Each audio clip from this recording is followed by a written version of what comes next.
Hari kedua kita berada dalam program Madani Rakyat Sayangi Sabah 2024.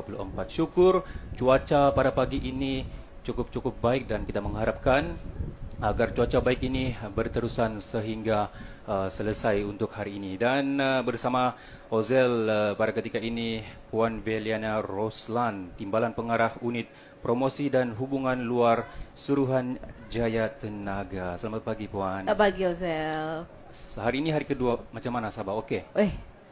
Seronok. Seronok. Macam-macam makanan ada. Makanan apa tradisi Sabah yang Puan sudah rasa? Tadi pagi sarapannya nasi kunyit dengan lauk ikan. Wah. Dia tak ada di Semenanjung tu. Itu yang dicuba tadi tu. Itu yang best lah kan? Tidak betul. rugilah datang Sabah. Okey. Alright Puan, kita teruskan dengan soalan berkaitan dengan Suruhanjaya Tenaga. Boleh Puan jelaskan dengan ringkas fungsi dan juga peranan Suruhanjaya Tenaga ni Puan? Ya, terima kasih Ozel.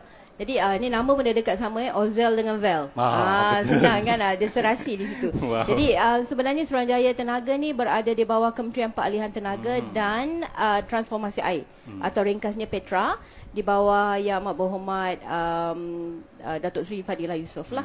Jadi sebenarnya kita merupakan regulator untuk pembekalan elektrik. Tapi kami regulator pembekalan elektrik di Semenanjung. Sekiranya di Sabah ni mereka ada Suruhanjaya Tenaga Negeri Sabah. Betul. Jadi bersama-sama kita dah 2 hari di sini. Ini adalah merupakan program Madani Rakyat yang terakhir, betul ya Uzal? Betul. Dan pastinya paling istimewa sekali lah kot ya. Okey. Jadi kita ada di Reruai Petra ni ada banyak. Kalau dari nama pun ada 2 yang utama. Peralihan tenaga dan transformasi air. Maksudnya yang berkaitan dengan tenaga atau elektrik. Kita ada Sedan dan juga ST kami. Dan berkaitan dengan air ni kita ada SPAN.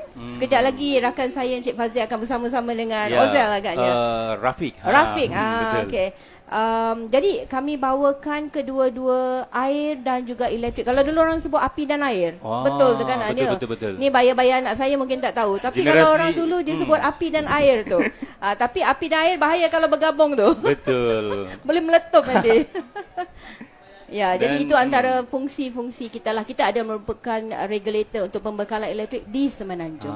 Rupanya itu peranan dan juga fungsi sebenar Suruhanjaya Tenaga. Boleh Puan jelaskan pula apa yang dimaksudkan dengan penggunaan tenaga secara cekap ni Puan? Okey, penggunaan tenaga secara cekap ni ramai orang kata apa beza cekap dan jimat.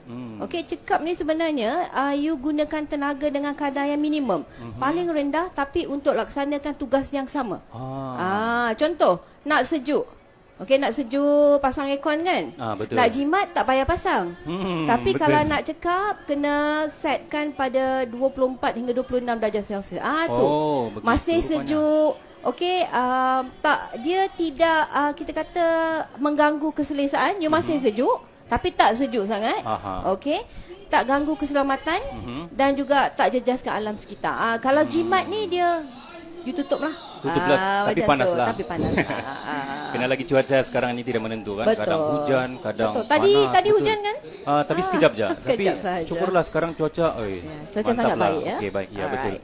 Dan Puan mungkin untuk menjimatkan, Puan sudah jelaskan tadi kalau mau sejuk pasang aircon, kalau tidak perlulah. Tapi berpanaslah. Tapi mungkin Puan boleh juga kongsikan bagaimana pula dengan medium and high cost measure. Boleh. Dia sebenarnya ramai orang kata bil saya bulan ni tinggi Ustaz. Tapi dia tak perasan cara dia kata macam ni, bil tinggi tapi dia guna macam sama je. Tapi dia tak perasan sebenarnya kita ada 2 cara.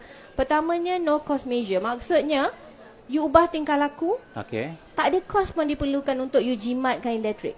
Tak ada cost, tanpa cost. Sebab tu nama dia no cost measure. Contoh, senang je. Dia nampak simple tapi cara-cara ni boleh jimatkan elektrik you sebanyak 5 hingga 10%. Contoh kalau bil elektrik Ozel RM100. Okey. Ozel guna yang no cost measure ni, Ozel boleh jimat antara 5 hingga RM10. 5 hingga RM10 ni kalau budak muda ni dia beli apa? Dia boleh beli tea life dan sebagainya.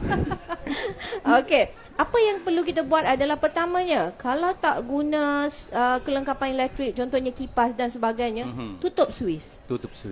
Kalau di Semenanjung tu kami ada billboard ni, kami tulis simple aja bah. Dia orang Sabah, dia di Sabah dia kena sabar sikit kan. billboard kami, kalau you tengok di billboard di Semenanjung ni, kita tulis macam ni, kan mak dah pesan tutup kipas, tutup lampu, tutup TV bila dah tak guna. Betul tak? Betul. Sebab mak-mak ni, saya mak sekarang ni, mak saya membebel kat saya membebel kat anak saya. Anak saya bila jadi mak, dia bising pula pada anak dia. Dia pesanan turun-temurun. So ingat, kalau tak guna, tutup. Betul. Ini pesanan yang sangat-sangat ringkas, padat dan simple je kan. Dan ramai orang suka dia guna dia biarkan dalam standby mode. Jangan. Standby mode ni bila contoh you tutup TV, tapi dia masih lagi ada merah, lampu merah kat situ atau lampu hijau kan. Itu standby mode. Off terus. Okey. Yang keduanya, kalau you guna aircon, tutuplah pintu, tutuplah tingkap. Sebab apa? Udara tu bila dah sejuk, udara tu terkeluar pula. Jadi dia lambat penyejukan berlaku. Patutlah. Ni anak-anak muda suka ni. Dia buka aircon tapi dia buka tingkap, dia buka pintu. Kita elakkan bila buka aircon, you kena tutup tingkap, you kena tutup pintu. Penyejukan tu lebih cepat berlaku. Dan yang macam saya maklum dengan Ozal tadi, kalau you guna aircon, set dekat suhu 24 hingga 26. Ini kan diguna aircon kan paling rendah sekali 18. Confirm elektrik menjunam terus. Meningkat terus. Dia beku. Dia orang muda ni sukanya tahu. Dia beku tapi dalam masa sama kan dia dalam selimut. Betul. Saya pun tak faham. Dia nak sejuk ke dia nak panas ke kan? Jadi you set dekat suhu 24 hingga 26.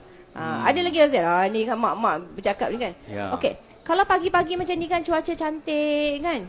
Tak payahlah buka lampu. Betul. Kita ni lain sebab kita ni nak masuk studio. Mesti kena cerah kan. Kalau tak nampak saya nampak Ozal je. Okey, kalau dah pencahayaan cantik, guna pencahayaan semula jadi. And then ada juga ni yang saya nak pesan pada semua Ozal. Bila paling last kali you all maintain you punya aircon? Last time 3 bulan lepas. Baguslah. Ini baguslah 3 bulan lepas. Betul kan ni? Ni kena kawan-kawan kena verify ni. And also bila last kali kita bersihkan kipas kat rumah? Alamak, itu satu tahun. Itu macam lama sudah tu. Lama sudah tu kan. Sebab apa? Kalau kipas contohnya yang habuk dia banyak Uzal, kalau you buka nombor 4 pun kipas tu tak berjalan laju. Tapi kalau you cuba you bersihkan habuk, you cuci dia, you buka nombor 2 pun dia dah laju. Tapi nanti dia kata, saya guna sama je puan. Saya guna kipas ni contoh saya buka daripada pukul 8 pagi hingga 12 tengah hari. Setiap hari sama je. Bulan lepas pun saya macam tu. Tapi kenapa bil elektrik saya naik? Sebab you buka nombor 4. Bila you buka nombor 4, kipas tu kena bekerja lebih keras. Tapi kalau you buka nombor 2, dia bekerja kurang keras sikit lah. Ramai cakap guna macam sama tapi bil elektrik tinggi. Cuba tengok tips-tips ni. Ya, betul. Okey, jadi macam batuklah pula kan. Dan selain daripada tu adalah cuba kita gosok dan juga basuh baju dalam kuantiti yang banyak. Lagi susah dia mau berputar kan. Betul. Jadi ini no cost measure lah. Ini bermakna jangan simpan baju banyak-banyak. Ada sejak cuci terus. Dia kena macam ni. Dah penuh baru cuci. Jangan satu hari cuci 2 helai. Terbalik faham. Terbalik Ozal pula salah kan. Terlalu rajin. Alamak, terbukti saya rajin lah tu. Dia boleh rajin tapi bil elektrik tinggi lah. Alamak, betul juga kan. Patutlah bil elektrik hampir 500 tidak lah. Okey puan, mungkin ini saya tertanya-tanya juga. Bagaimana pula dengan macam sekejap on itu aircon. Lepas tu dah lama lagi sejuk sudah off lagi balik. Lepas tu dah lama lagi panas on. Itu adakah penggunaan tenaga lebih banyak ataupun macam mana? Dia suka on off betul. On off sebenarnya you memaksa dia bekerja lebih keras jugalah. Sebenarnya kalau dah sejuk, you off, you biar je masa tu you pun dah tidur kan biasanya kan. Just betul. Let it be macam tu je lah. Yang tu no cost measure, maksudnya tak ada cost. Dan dengan you ubah tingkah laku je, dia dah boleh jimat 5 hingga 10%. Siapa kata tak boleh jimat kalau tak ada duit? Boleh. Betul.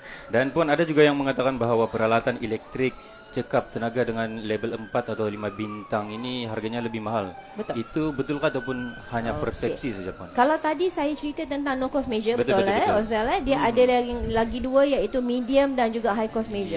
Medium ni maksudnya you perlukan sedikit cost lah.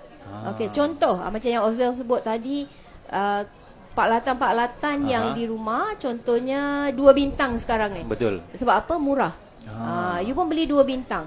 Tak, sebenarnya barang yang 2-3 bintang ni dia murah. Betul. Pada masa you beli, tapi dalam jangka masa panjang untuk you punya bil, dia akan jadi lebih tinggi. Jadi bermakna kena beli yang mahal sikit lah. Yang beli yang 4 atau 5 bintang. Kalau you pandai cari, sebenarnya 4 dengan 5 bintang ada je yang tak mahal. Maksudnya harga dia mungkin standing, tapi kena cari. Itu kita namakan label check up tenaga. Bila pergi cari yang star tu, star yang paling rendah adalah 1 bintang. Tak ada, 2 bintang. 2 bintang. 1 bintang tak ada. So 4 dan 5 okey lah. Ya, 4 dan 5 okey. Yang keduanya, kalau lampu kat rumah, cuba tukar dengan LED. Lampu-lampu LED. You cuba tukar, you akan nampak you punya bil berkurang banyak. Okey? Itu antara ni lah. Dan kalau yang orang kata high cost measure, kalau yang mana-mana ada duit tu, Zal, bolehlah pasang solar kat rumah. Solar lagi jimat kan? Lebih jimat. Kalau siang tu dia hanya jemur matahari. Lepas tu malam boleh pakai. Betul. Dan apabila tiba-tiba macam elektrik terputus ataupun tengah malam kan, tiba-tiba yang guna solar tu memang biasa saja yang ada lampu di kampung kan. Dan yang tu kena pasang dengan bateri lah. Sekarang ni kan pun cuaca sekarang ni tidak menentu, kadang-kadang hujan, tapi ada waktu musim dia panas terus. Mungkin adakah cuaca panas mempengaruhi juga penggunaan elektrik? Ya, betul kan? Ramai orang kata, puan saya tak tahanlah panas. Betul tak? Jadi sebenarnya memang cuaca panas dia mempengaruhi. Okey. Contohnya kalau cuaca panas ni, kalau cuaca biasa, contohnya 27 darjah Celsius di luar, you pasang aircon 24 kan, saya kata tadi kan. Antara 24 dan juga 27 tu dia ada 3 darjah Celsius dia nak kejar. Tapi bila cuaca panas contohnya 30, 24 dengan 30 tu ada 6, jadi dia double. Walaupun you nampak macam tadi, Ozel, you guna sama, contohnya you guna 4 jam sehari. Betul. Okey. Bulan lepas pun you guna 4 jam sehari, setiap hari. Tapi orang kata kenapa bil naik? Sebab cuaca tu panas, jadi dia kena bekerja lebih keras. Ni sama macam ni, kalau Ozel berjalan kaki, dekat tempat rata, dengan Ozel mendaki, mana yang lagi penat? Mendaki. Sama juga. So bila cuaca panas, dia kena kerja lebih keras, dia seolah-olah dia mendaki. Perumpamaan tu betul-betul senang kan? Senang ingat dia, betul. Dan mungkin sumbangan kita sebagai pengguna ni membawa banyak perubahan besar kepada industri pembekalan elektrik negara.